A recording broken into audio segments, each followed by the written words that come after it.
చివరి ఉత్తరం. సోంపైన కొండలతో నిగనిగలాడే చెరువులతో కట్టిపడేసే ఒక చిన్న పట్టణంలో మాయా అనే అమ్మాయి, అర్జున్ అనే అబ్బాయి నివసించేవారు. ఒక వేసవి సంగీతోత్సవంలో వాళ్లు కలుసుకున్నారు.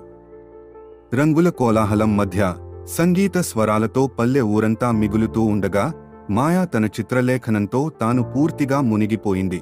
అర్జున్ తన బ్యాండ్తో ప్రదర్శన ఇస్తున్నప్పుడు వారి కళ్ళు కలిశాయి.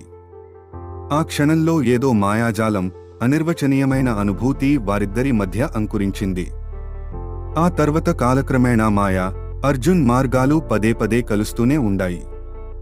ఆర్ట్ గ్యాలరీలని సందర్శిస్తూ, అడవిలోని బాటలు అన్వేషిస్తూ, నక్షత్రాల కాంతిలో తమ కలలను పంచుకుంటూ గంటలు గంటలు గడిపారు. మాయా, అర్జున్ తనని నవ్వించగలిగిన తీరు నచ్చింది. మరి అర్జున్ మాయాలో చిన్న విషయాల్లో అందాన్ని గుర్తించగల ఆమె విశేషాన్ని ప్రేమించాడు. ప్రతిరోజు వారి బంధం మరింత గాఢమైంది. ఒక దృశ్యమాత్రమైన ప్రేమతో వారిని కలిపింది. కానీ జీవితం దాని పరీక్షలను ఇస్తుంది. అర్జున్ తన చిన్నప్పటి కల అయిన విదేశాల్లోని ప్రముఖ సంగీత కళాశాలలో సంగీతాన్ని అభ్యసించాలనే లక్ష్యాన్ని కలిగి ఉన్నాడు. ఎట్టకేలకు అతనికి స్కాలర్షిప్ లభించడంతో అతను అటూ ఇటూ మెలకువలో ఉన్నాడు. అతను మాయాతో ఉండాలని కోరుకున్నాడు, కానీ తన కలల కోసం వెళ్లాలని కూడా తెలుసు. అర్జున్ మనసులోని ఈ తటస్థతను గమనించిన మాయా, తన గుండెల్లో బాధ ఉన్నప్పటికీ అతని కలను అనుసరించాలని అతనికి ప్రోత్సాహం ఇచ్చింది.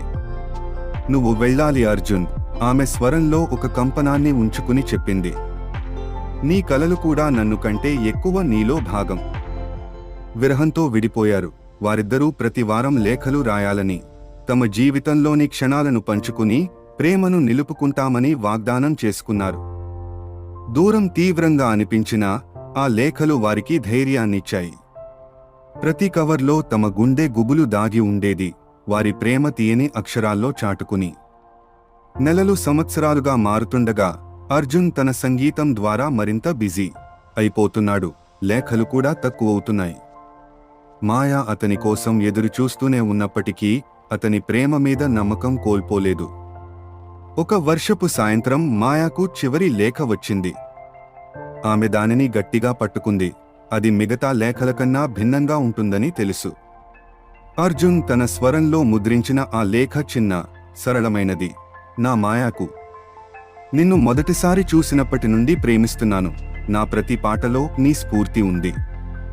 జీవితంలో ఎక్కడికైనా వెళ్ళినా నువ్వు నా మొదటి, చివరి ప్రేమగానే ఉండిపోతావు. సెలవు. అర్జున్. ఆ లేఖ చదువుతూ మాయా కళ్ల నుంచి కన్నీళ్లు జారాయి. ఇది అతని వీడ్కోలు అని ఆమె అర్థం చేసుకుంది. అతని కోసం ఎదురు చూడకుండా తన జీవితాన్ని ముందుకు తీసుకెళ్లాలని ఆమెకు స్వేచ్ఛ ఇవ్వడానికి. సంవత్సరాలు గడిచినా మాయా ఆ లేఖను తన గుండె దగ్గర ఉంచుకుంది. ఆ లేఖ ఒక అందమైన, త్యాగమయమైన ప్రేమకు సాక్ష్యం, పూర్తి కాకపోయిన ఆ ప్రేమను సజీవంగా నిలుపుతూ. Please do subscribe our channel and please like, share, comment. Please do subscribe our channel and please like, share, comment.